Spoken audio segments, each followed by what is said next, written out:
Algérien Zoubida Ould Kablia, dite Salia l'étoile de Mascara tombée pour l'Algérie libre. Zoubida Ould Kablia, connue sous le nom de Guerre, Salia, fut l'une des figures féminines les plus courageuses de la lutte de libération nationale algérienne. Née à Tanger, Maroc, le 30 juillet 1934, elle revient avec sa famille à Mascara, ville natale de son père, où elle poursuit brillamment sa scolarité jusqu'à l'obtention du baccalauréat. Elle s'inscrit ensuite à la faculté de chirurgie dentaire de l'Université centrale d'Alger pour l'année universitaire 1954-1955.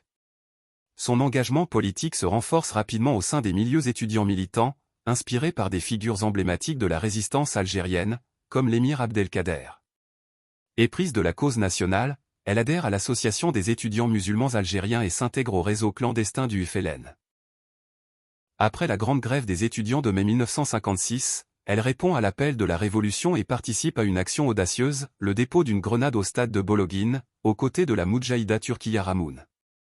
Rapidement ciblée par les autorités coloniales, elle se réfugie à Mascara début 1957, où elle rejoint le maquis local en tant que Fidaya, combattante de l'ombre, sous le commandement d'Ahmed Azaz, dit Abdelmen. Sur le terrain, Zoubida se distingue par son courage et son dévouement inébranlable. Elle combat aux côtés de femmes héroïques telles que Meriem Makhtari, Meriem Boutoura, Malika Kaïd, Mazouda Baj, et bien d'autres. Elle joue un rôle essentiel dans l'assistance aux blessés de la LN et l'aide aux civils démunis. En collaboration avec le médecin martyr d'Amerji, elle participe à la formation de jeunes infirmières, œuvrant pour la révolution et pour les populations rurales isolées.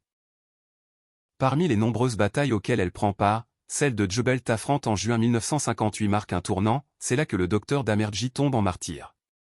Son martyr ?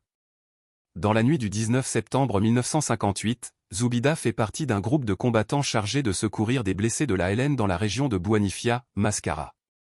Pris dans une embuscade de l'armée coloniale française, le groupe est violemment attaqué. Grièvement blessé à l'abdomen, Zoubida est transférée à l'hôpital de Mascara. Malgré une intervention chirurgicale, elle succombe à ses blessures le 20 septembre 1958. Le lendemain, les autorités coloniales convoquent son père et lui infligent humiliation et intimidation. Pourtant, grâce à sa détermination, il parvient à récupérer le corps de sa fille. Elle est accueillie à son domicile dans une atmosphère de douleur et de fierté, avec des youyous et des prières, avant d'être inhumée le 21 septembre 1958, sous l'œil vigilant de l'armée française. Zoubida, dite Salia, restera à jamais un symbole de courage, de savoir et de sacrifice. Son nom brille dans la mémoire collective de Mascara, comme une étoile lumineuse guidant les générations vers la dignité et la liberté.